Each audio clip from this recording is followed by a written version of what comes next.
Well, build my gallows and build them high. Makes a long time climbing before I die. I want the chance. Hello everybody and welcome to Longbangers Week at Hibs in association with Leith Spirits. I'm Mai. Good evening, I'm Colin. Alright, John. Alright. Less formal than the other two. You need a bit of formality now and again, John. Or do you? Like, everything is less formal these days, isn't it? Like, you don't have to wear a suit to work and all that kind of stuff anymore. And hats are totally gone. I mean, like back in the day, folk always wear hats and Should we start bringing it back? Should we start enunciating and like you say, like wearing a hat? Like I might start wearing a hat in the podcast, like a wee bowler hat next week. Aye. I'll wear a bonnet.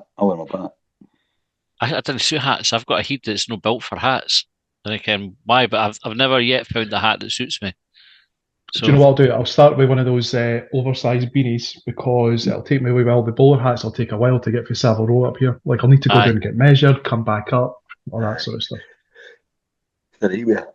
I'll see if I can find a hat that I can wear and get away with. But I look ridiculous in hats. I just don't got a head for it. Same with when I shaved my hair. It doesn't suit that either. I've not got a head for that. So you didn't even put like a Christmas party hat on it? Nah, I did put it on, but just for a few minutes. I got kicked out my mum and dad at Christmas one year for me putting the Christmas hat on. Or just not being in the park spirit. It was just like, for fuck's sake. Amazing. Aye. Two different Christmas being kicked out. I'm not going to the other one now. Anyway, right, week at Hibs. On to more pressing things.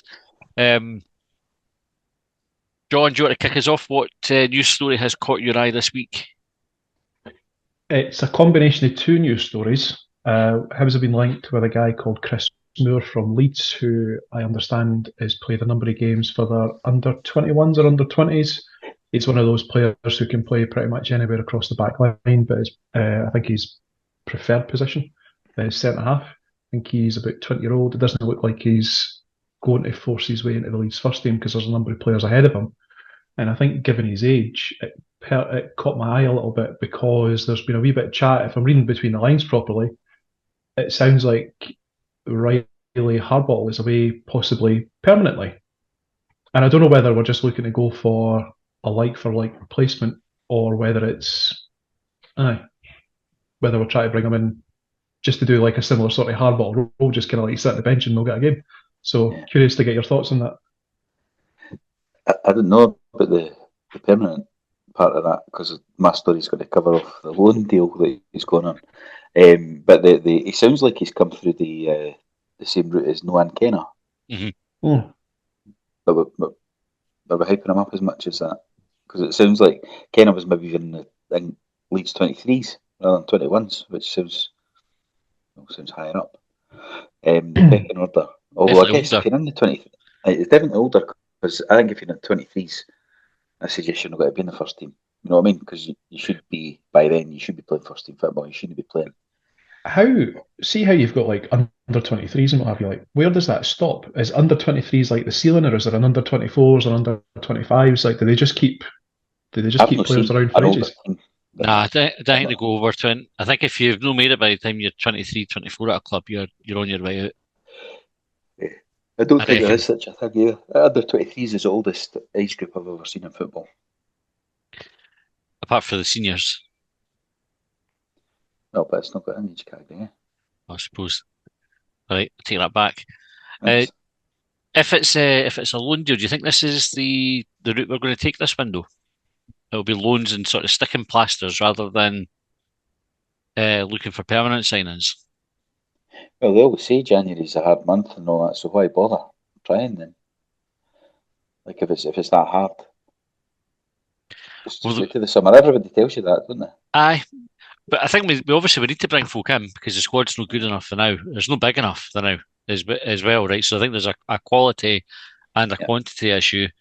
But I think if you're looking at if you're Hibs and you're managing the budget and everything now, or you're managing the squad, right? So if you're Brian McDermott and Nick Montgomery and Ben Kensel sitting down, and you know that if everything goes to plan, you've got X amount of £1 million coming in for Bill Foley and a different transfer strategy coming in the summer, you want to probably no tie up any budget any longer than you have to in the January window for players who aren't necessarily the ones that you would want to get, but are the ones that are available the now. So what you would do is probably do the best you can on the loan market, plug the gaps as best you can until the summer, and then do the proper rebuild then. That to me seems like a sensible way to do it, but I don't know if that's what Hibs will do. How palatable do you think that would be to the majority of the Hibs support, especially because you know what it's like during any transfer window, like almost as soon as like the clock ticks over for midnight, there's someone saying to Hibs on Twitter, for example, you made any signings yet? Announce the signings. And I wonder how that's serious. That's the one they do now. Sorry, John. That's no fucking. What's the guy's name? That guy. It's not him. Again, that's at every post. Like, I know what you mean. Man. Get a rest. That's a funny way to announce.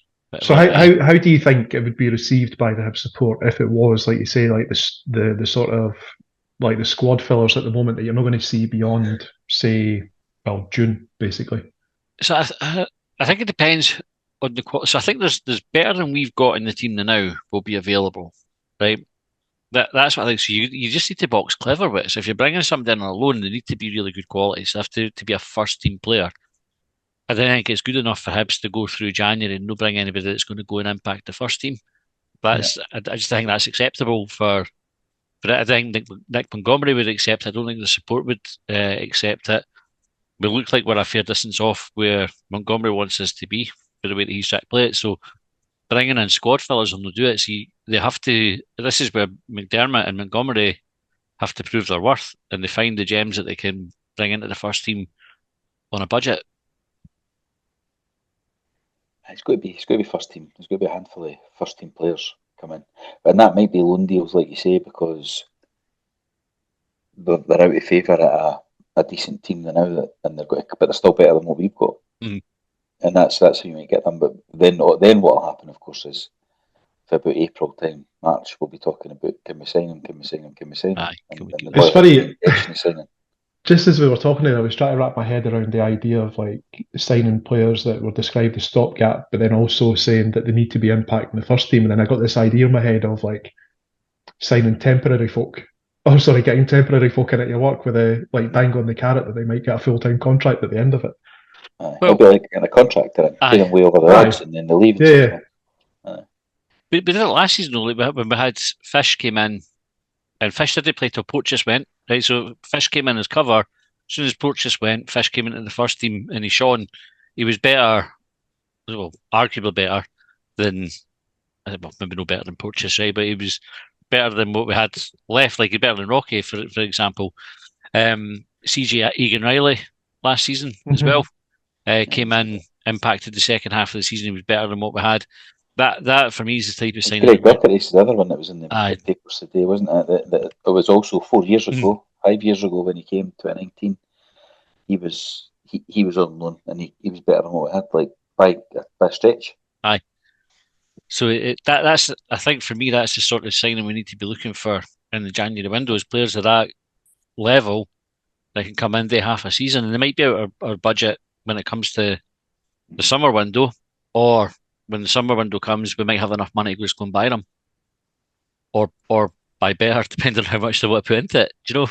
But I think if you try to sign somebody on a 2-year deal now, based on what we're always told about the quality players that are available, you're going to tie up a wage for 2 years, and we're going to get to the summer, be talking about we need better than them.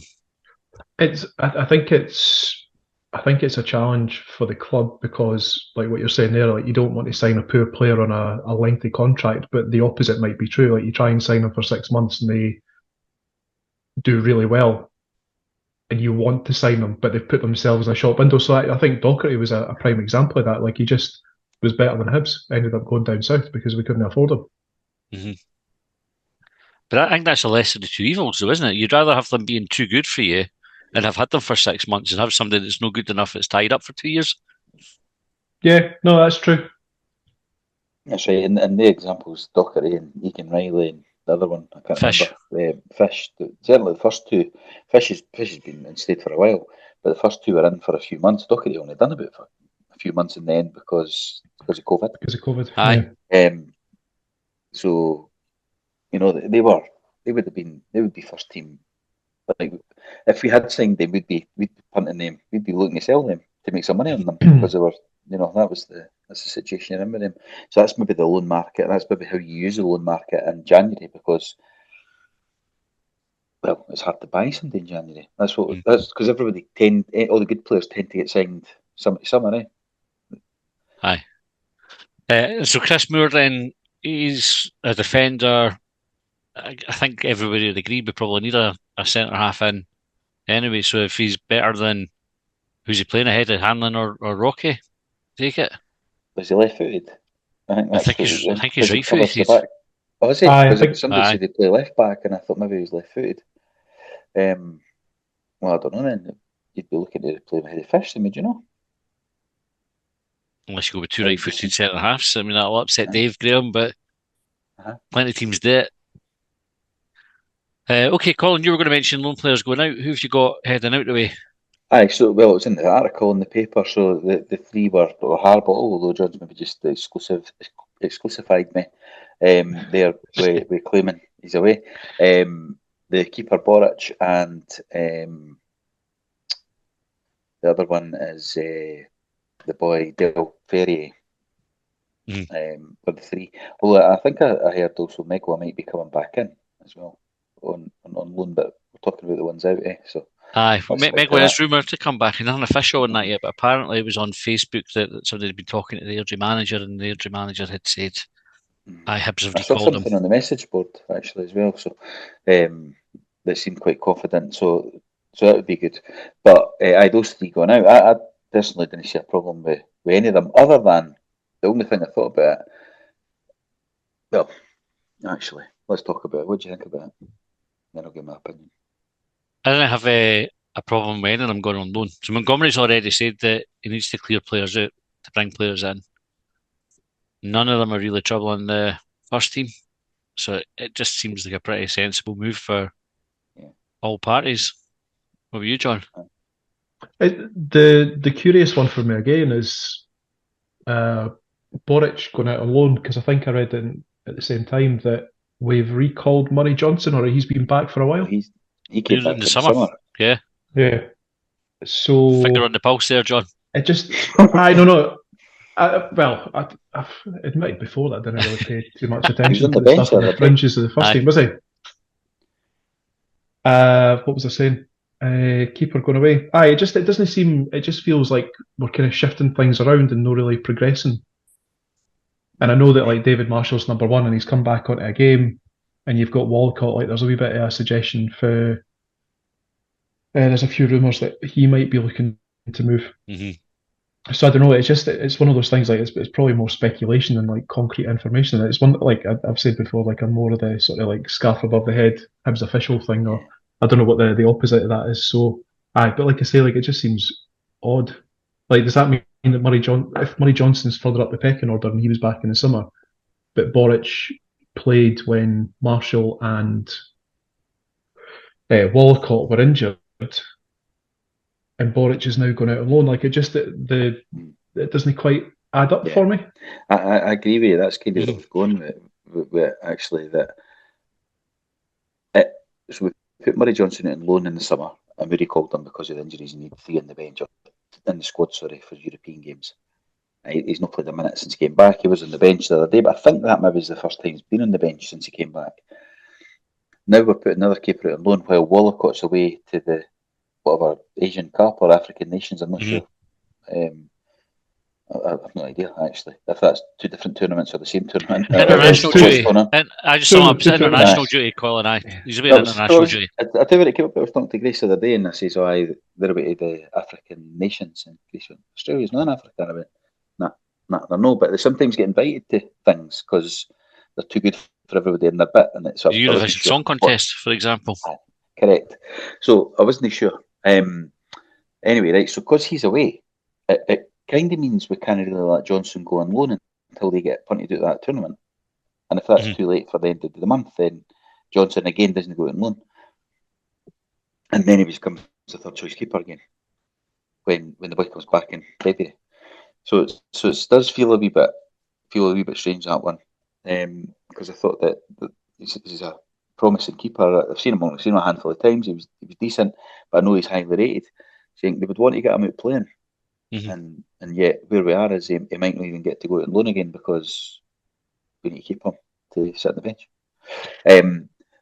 So it seems a bit strange. Do you think it's the same as a goalkeeper, the first team experience, the same as an outfield player because of the type of role that they do? Is it just like, is the first team experience as important Well, you get at a played young to age? make mistakes. It's going to be like so. I'd imagine it's going to be something like match sharpness. Like there's just going to be something about that for like your outfield players as it will be for like reactions, for example, like for the guy between the six. But they'll get it in training. Like, they'll do more. They'll see much more of the ball. Like a goalkeeper, how much of the ball do you think a goalkeeper's got in a match? No, but it's the situation you're in. It's it's not going to be the same in training as it is in a game when you've not got the crowd on your case, like telling you quicker and faster and harder and longer. You've not got all the pressure that goes around it, and he's just no. I don't know what age he is. He's only 19 or something. But if a goalie wasn't to play until the age when a goalie normally gets to play, and in a first team that we would see, he's got to have 8 minutes, and he's just got to be like a professional trainer. That's what most goalies are, though. Like, apart from, like, you've got your first team goalies, like Wallacott, for example, is a number 2. He'll go. So I think if he was number 1 at his last club, right, he's come to Hibs, he's number 2. He sits on the bench all season. He's going to be ready. Like if Marshall gets injured, he just goes straight in. He doesn't go like, I need to have a 6 months of air drain, and then I'll be ready. But then you're never going to be a first team keeper, then, are you? So we're saying Johnson's never going to be a first team goalie. I'm not saying he never will, but if he never plays, then he's never going to. Unless he gets a chance at Hibs. He'd probably have to do something like Dabrowski and go to another club. Like, and this is I don't know if this is like a recurring theme for Hibs and their goalkeepers, but I described the situation with Dabrowski before, but I thought that when Hibs brought him back for that loan spell, that was him. That was him. He kind of paid his dues elsewhere. Yeah. But unless Johnson, for example, comes into the Hibs first team, say Marshall, Wallacott, injured, away on international duty, whatever, and he gets a prolonged period of game time, he's never going to be able to claim that number 1 jersey as his own. So he would presumably need to leave to get that first team experience elsewhere for a bigger club to then come in and sign him. I'm happy to accept that they need first team experience. I just think how much damage will it do Murray Johnson to have another season playing at Hibs, even if it's reserve team football? He's not playing at Hibs. Well, they play games. No, but there are non-first team games that he can play in. But they can't, whether it's him or Boric that plays. And this is the thing with the goalkeepers. Like back to that. Yeah. Well, back to the goalies never. The reserve teams never play games. Like it's like 1 a month or something. Aye. Like we've got development squads, we've got fucking under 19 squads, and they never play any fucking games. Or it's like a handful of games. Aye. You know what I mean? It's like we're paying all these players or wages, but they're not playing. There was talk, John, about like you said, with Wallacott going away permanently, as well as either out on loan or away permanently. And I think that would change the thinking of what they were letting folk do as well. I'd be surprised if they let Wallacott and Boric go unless they promote Johnson to like a bona fide number 2 or number 12. Like obviously he's not playing right back. It gets confusing, doesn't it? The number 2 goalies, like, what do they do then? They finish the warm up on the match day, whereas the number 3 goalie picks up the cones and that. Eh? Aye, that's how it works. That's pretty much how it goes. The other thing on the loans though, the Harbottle one, we're putting him out on loan, and then we're linked with another young centre half with somebody else. Mm-hmm. It's like he's our player, we're sending it on loan, and we're going to bring in somebody else to do the same as him. But I would imagine that's because Harbottle, as it things stand, isn't good enough. So he's not good enough to displace the players that are in front of him in the team now. And we need to bring somebody in that can displace them. So it makes sense to move Harbottle out. And it might be that it means Harbottle's not got a future at the club. Do you know? The same with Del Ferry. Like, he got a 3-year deal, but he's no trouble in the first team. And if he's getting put out on loan... mentioned, does he? We've talked about the problems at right back. And that's where he played a couple of games. I think that's probably like a kind of a unique question. The wisdom of getting him a 3-year deal. But if he's going out on loan now, I wonder if Hibs will be looking to kind of just move him on altogether. I just think we've really sort of seen what he's capable of, and certainly not justify a 3-year deal. I would just prefer if we're bringing in a centre half to replace Harbottle, or let Harbottle play, because centre halves need to play minutes. The goalies didn't, as we've just discussed. That you bring somebody in that's experienced that might trouble the first team, rather than it's another young laddie that's just played the reserve team or under 21 football these days. Aye, but then that goes back to the point. That's exactly what Fish is. I mean, Fish is still what, 19, 20? Aye. He wasn't in the first 90. Didn't play a minute till that derby this time last year. Aye, but then minute. This Kris Moore has been playing just no first team, and so it's just the same situation, isn't it? He's just then coming in to go and get his stint at the first team at Hibs. I think. Well, I suppose there's an opportunity with Rocky being away. Aye. That might be. He's 20, Will Fish. 20. Aye, so still young. 21 next month. And how old was Kris Moore? Did we check that? Was he 19? I'll just look it up. Under 20? Kris Moore, very quickly sort of Googling him. 20 as well. Aye. It is young, though, for two centre halves. If that's your main two, you generally want an experienced one in there if you can, because they're having that old head and sort of understanding the game, being able to read the game is important in that position. It's put the other one through it and all that. Mm-hmm. Okay. Harry McKirdy came back as well. I wanted to talk about that. That was a surprise on Tuesday to see him on the bench, and then he got about 15 minutes, didn't he, off the bench. Kind of came out. Didn't really see much of the ball. I think he got the assist though for the equaliser. Don't know if he touched the ball to Yuan. You might be right there. Good to see him back. But I suppose that's like an obvious. That's like an obvious sort of post-match interviewer saying, "Oh, you've won 3-0 today. You must be delighted." Oh, fucking no, I'm raging. That's right. So we could take it for granted that it's good to see him back. John, do you see a future for McKirdy at Hibs? Fuck, put me on the spot. Aye. Possibly. I think the challenge with McKirdy is the time that he's had at Hibs so far. It's not been productive. Like, he's no scored yet. I think he had one shot on the half volley, maybe against, was it Celtic? Did it result in a penalty? Aberdeen. And then we missed the penalty. And I think it's not especially clear if we're able, in his time at Hibs so far, I don't think it's been particularly clear if we've played him in what would be his strongest position. I think that most of his goals when he was at, was it Swindon that he came from, were through the middle, and we tended, or I say we, Lee Johnson, Hibs tended to play him sort of more in a wide position. And I think we've spent a bit of money on Vente up front, but I guess there's at least competition there for Vente for someone else. Like, I don't know if you're going to get the link-up play that Montgomery's trying to get out of Vente or Vente's trying to get out of the team. But it is competition. What else was I going to say? I don't think we're going to see him out wide, because I don't think he's like out and out pacey. So I don't think he's going to be like a replacement for like Boyle or Yuan on either wing. So, the other thing I was going to say was, like, one thing that Montgomery's kind of famed for, one of the big sort of ticks for him so far in his time at Hibs, is bringing players back in for the cold, giving players clean slates, new opportunities, that kind of thing. So there's definitely an opportunity for that perspective.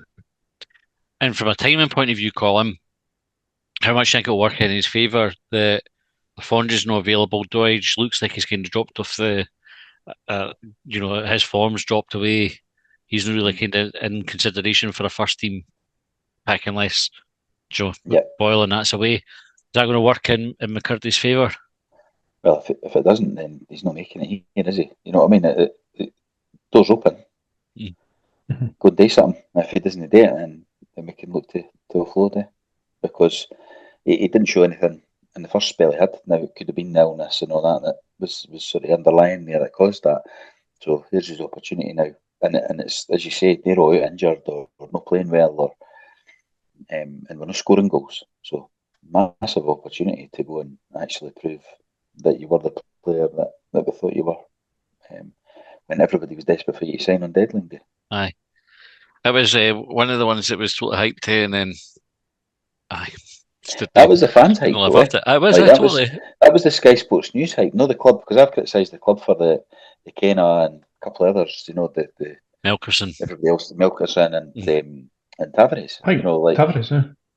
These are everybody else wanted to sign him and that, but he shows us and blah blah blah. But that wasn't the McKirdy one, was the Sky Sports News. We need to sign somebody. It's fucking 11 o'clock on deadline day one. Aye. And we were late signing it as well. It was after midnight even when it was announced. Yeah. Well, the drama of them, the players are away now to Dubai for some warm weather training. It's got to be. Are they not away already? I think they're off for a few days and then they go next week. And then they're going. There was a wee bit on the pulse, Matty. I figure on the pulse, John. I thought they were away. So last year. They're right. So some context here, because this is sort of like breaking as we've been as we were just coming on here, we were reading some chat about this. Block 7 were told apparently that they couldn't have a display at the Derby because it was wee bits of plastic that they wanted to use. And Hibs said that wasn't in keeping with the greenest club in Scotland philosophy. And then they said, well, we'll use paper, and they were worried about the litter, I think. And then they ended up fire with flares as well. Aye, fire and flares, right. So then ended up not going ahead with it. And then there was something else come out about like lockers, and I didn't really ken. We've seen sort of one side of that story, so I'm loath to kind of jump 2 feet into it. But clearly there's an issue there with Block 7 and the club, which we obviously hope gets resolved. But the complaint being that if Hibs are saying you can't have bits of plastic as a display because it's no keeping with our greenest club in Scotland, how does that reconcile with taking everybody off to Dubai for some warm weather training? No, obviously you've got the carbon footprint there, but there's also some sort of dubious human rights issues that affect Dubai as well. So, what are your thoughts on that situation? I don't know, because I don't have a problem with the carbon footprint thing, right? Because you could offset it, and we could still be the greenest club in Scotland, but go to Dubai. I just think it's a bit of a mixed message. You know what I mean? It's like, it's no, if they were the greenest club in Scotland, blah blah blah, we'll fly to Dubai for a week, take in, I don't know, 25, 40 people. I don't know how many would go in the end. First team squad plus all the coaches and aye, the fucking usual folk. There's loads of folk go away, so it is a wee bit of a mixed message. But if they've offset it, then I guess. But then I guess the argument then the Block 7 guys might have as well, just offset a bit of plastic card then, or what the fuck it was that they were trying to give everybody hold up. I don't know. I don't have a problem with the players going training and that. Like, a lot of clubs do it. Most clubs do it. Whether it's why it needs to be Dubai, I don't know. It is warm there, I guess. You could say go to Europe, but it's not always Spain, Portugal, France are the close ones. But in January, you're not guaranteed the weather, are you? It's better than here, but you're not guaranteed what you are in Dubai or places like that. And there is obviously an argument for going away, like the whole team bonding thing. So it's like, if you had like the indoor facility at East Mains, they could have just done it there and turn heating up, right? But it's not just the fact that you've got the weather. There is that sort of team bonding aspect to it as well, which I think is important for football clubs. So you can sort of see there's a benefit in doing it. John, do you have any issues with them going away, and if so, what are they? I don't think I do, but I do wonder. I do wonder whether this has had more noise and had more focus because Hibs are not doing as well as we would like at the moment. 100%. Yeah. So like Hibs have gone to Dubai in the past. I don't know. Like I wonder. Like so with the whole like with the greenest club in Scotland tag.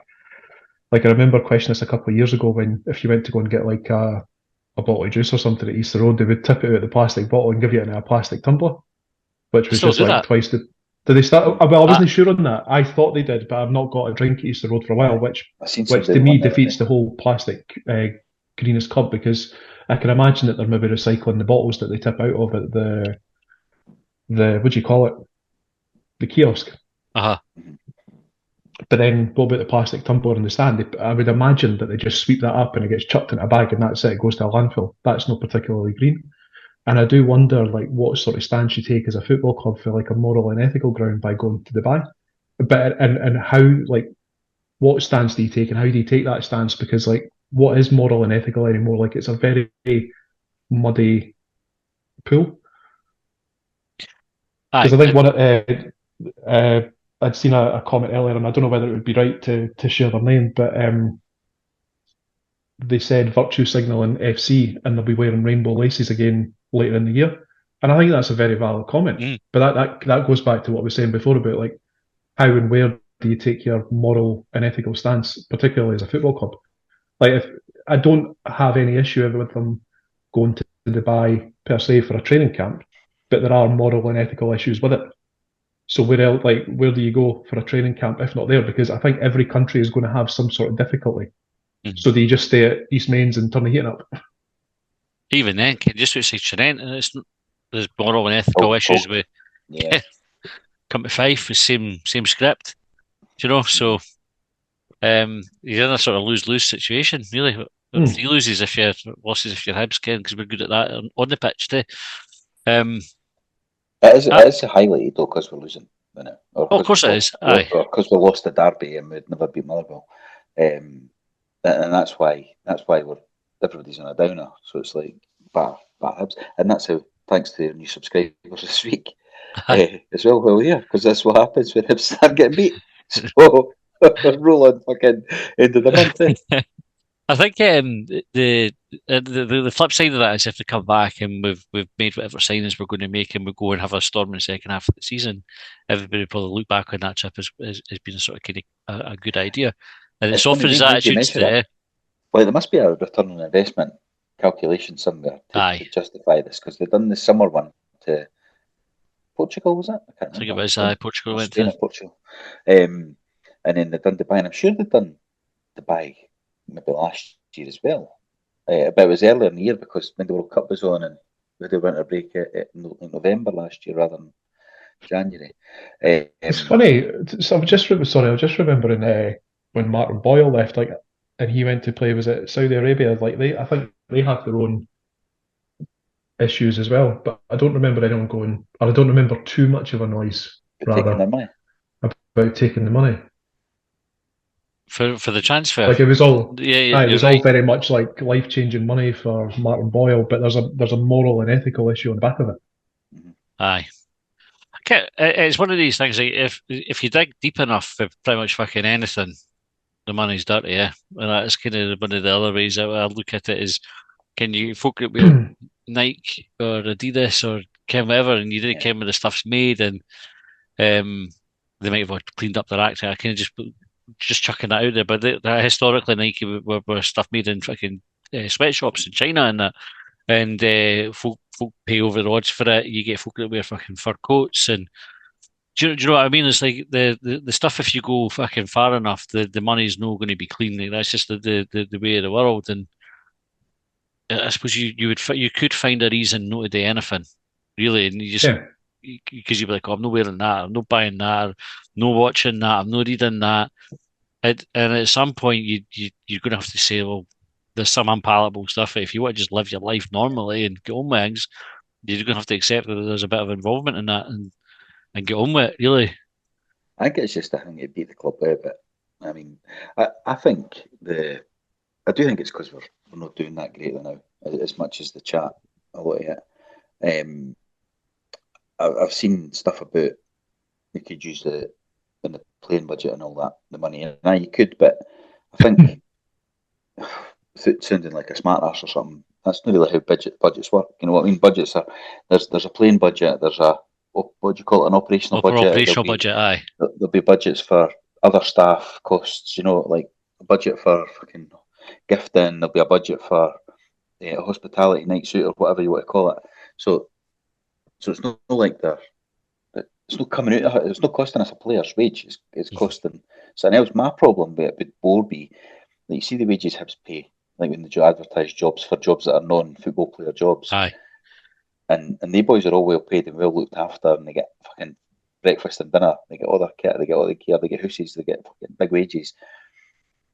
And the money that they pay everybody else is paltry. That's poor. And yet they're the ones that will be working Saturday morning in the ticket office or the club shop, whereas the place are living it up in Dubai. You could argue focus about the first team. So that's why you do. But I from my point of view, I look at it and go, we could pay them, we could pay everybody else a wee bit more. You could attract a higher calibre of people as well, maybe. By it that would apply for the jobs in the first place if the salaries were higher, but yet we're pissing it all against the wall in Dubai for whatever benefit it is we get out of it, because I don't know if we've ever seen it yet.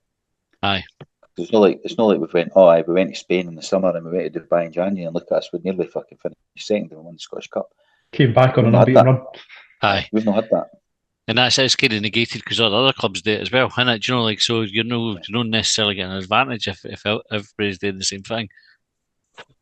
Anyway, right, I think we've kicked the arse out of that one. We're out of time. Thank you very much for subscribing. If you're catching this next week and you're not a subscriber, if you want to listen to it in the same week that it comes out, you can go and click on our Twitter and find the link to Hubwave on there, and you can sign up, or you can find us on Patreon and you can sign up there as well.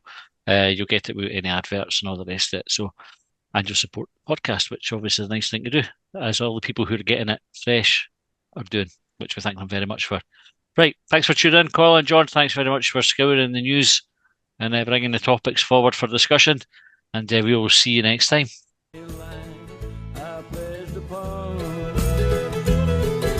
they trailed me down when I broke free. I drank all the whiskey in Tennessee. I don't drink what I know.